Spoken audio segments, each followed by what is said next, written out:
Hello everybody, welcome back to another Drafting to Victory video. Today I'm going to be going over my predictions for the Daytona 500, who I think is going to make the field, and my picks to win the race, as well as what I'm expecting throughout the race. So I'm going to get into it here, starting with the qualifying based on speed, which will set the duels. So who I've got making it, obviously we know Castroneves has got the Helio Castroneves has got the guaranteed starting spot through the provisional given to him from NASCAR. So if he does not make it on speed or finishing high enough in the dual races, he will be given an automatic spot. So I'm not going to pick him. Hopefully he doesn't make it on speed or in the duels, because a 41 car field would be pretty fun. It'd be the first time that's happened in a while. So on speed, I've got Justin Allgaier making it. It's essentially going to be, it's a Junior Motorsports car, but it's going to be very in line with the Hendrick cars, just because they have that really close alliance. And we know how Hendrick Motorsports can be on super speedways, especially Daytona 500, with Alex Bowman always being on the front row, it seems like. And then the other on speed I have is MTJ in the 56 car. Same story with Allgaier. It's basically going to be prepared by Joe Gibbs with some help from, I can't remember what garage, whoever is running the car, but it's going to be basically a fifth JGR car. So I got him making it on speed as well. And in the dual races, I've got Anthony Alfredo of Beard Oil Motorsports. That team's always very competitive in the duels. They're very competitive in the 500, as well as other plate races they do. So I definitely got them making the field, making some good passes, or getting themselves up high enough to make it.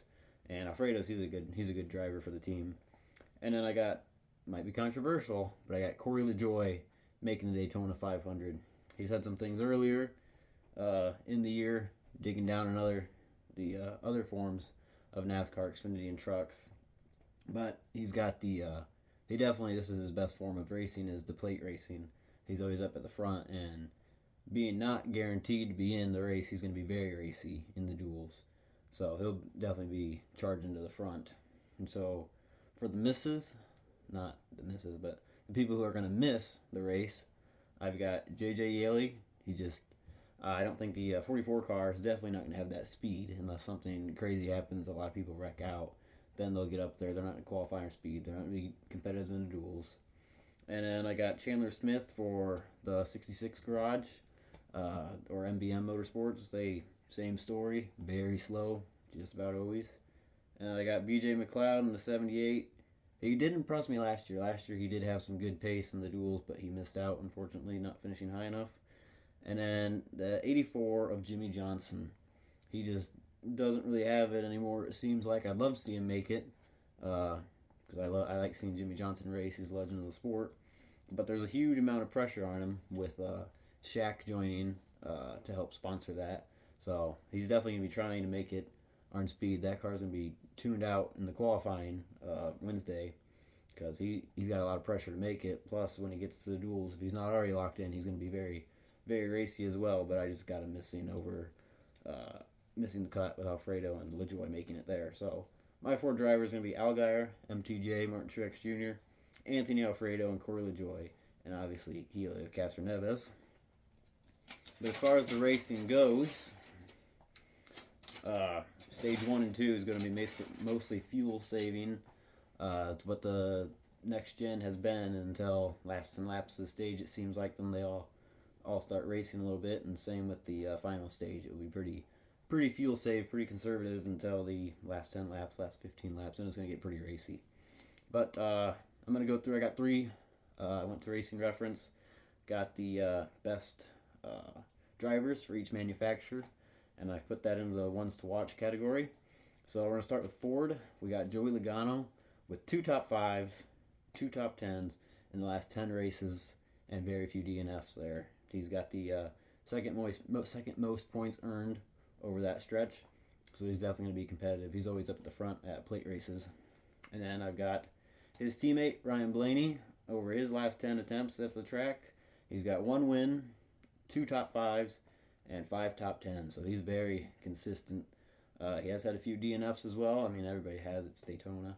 you're going to get a DNF. But he's very good at plate races. He's got a lot of wins at Talladega and Daytona. And then the next Ford driver is Chris Buescher with 1 win, 3 top 5s, and 5 top 10s over his last 10 attempts. And then we got Chase Elliott for Chevy with 3 top 5s and 5 top 10s over his last 10 attempts. And then we've got Alex Bowman, who almost won it last year, just barely missing out over William Byron, with 2 top 5s and 5 top 10s. And he's the only driver. Oh, I forgot to mention something. Longest active streak for top 10s at the track for Daytona is Daytona 500 is Alex Bowman with 2, Christopher Bell with 2, and AJ Allmendinger with 2. So they're definitely going to be ones to watch. But Alex Bowman, out of those drivers, is the only one with 2 top 5s in that. Not just the top 10s, but he's been finishing top 5 last year with a runner-up. So that's why I'm picking him, or that's why he's one of the top 3 Chevy drivers. So, and then I've got, the cat's trying to break in on me. I've got Kyle Busch. He's got the 1 top 5 and 4 top 10s over his last 10 attempts, with few DNFs that have got him a lot of points throughout the race. But he's definitely wanting to be Earnhardt. 20 years of trying, 20 years of frustration. That could be Kyle Busch this year, possibly. And then, my flag fell. And then for Bubba Wallace, or Toyota, he doesn't, for the Toyotas, Bubba Wallace, he's got the, over the last 10, he's got the most points earned of any full-time driver over Joey Logano. He's got 4 top 5s and 10 top 10s, which is very good. And he doesn't DNF a lot. He's always avoiding the wrecks. And then we got MTJ for Toyota. He's got 1 top 5 and 2 top 10s. Not the greatest stats, but again, avoiding DNFs, getting points. And then Denny Hamlin, always good at Daytona, always good at Talladega, this style of racing. But he has not been as good in the next-gen era of NASCAR, with only, well, this is last 10 attempts. He's got 1 win, 3 top 5s, and 3 top 10s. And then my picks for the race are going to be, I've got, we've lost Ryan Blaney. He's completely fallen off the wall now. Hopefully that's not an indicator for 500. Larson's falling too. Man, this is going crazy. We've got, so this is my picks. This is who I believe is going to win the race or going to finish very highly. Kyle Larson's not looking too good. But don't pick him to win. Out of his, he's yet to finish in the top 5 at Daytona. So that's one to stay away from. But as far as my race picks go, and we lost Kyle Larson. We've lost 2 people so far. But I've got Ryan Blaney, no bias. He is on the door of a Daytona 500 victory. He has been up at the front, almost won in 2020, the whole Ryan Newman thing, and got doored by his teammate in 22. He can definitely win the Daytona 500. He knows how to race Daytona and to save his car. And then I've got Alex Bowman, very consistent, like I said earlier. I think he's going to be up at the front a lot at the end, and he could possibly get through, get the right push, and win this thing.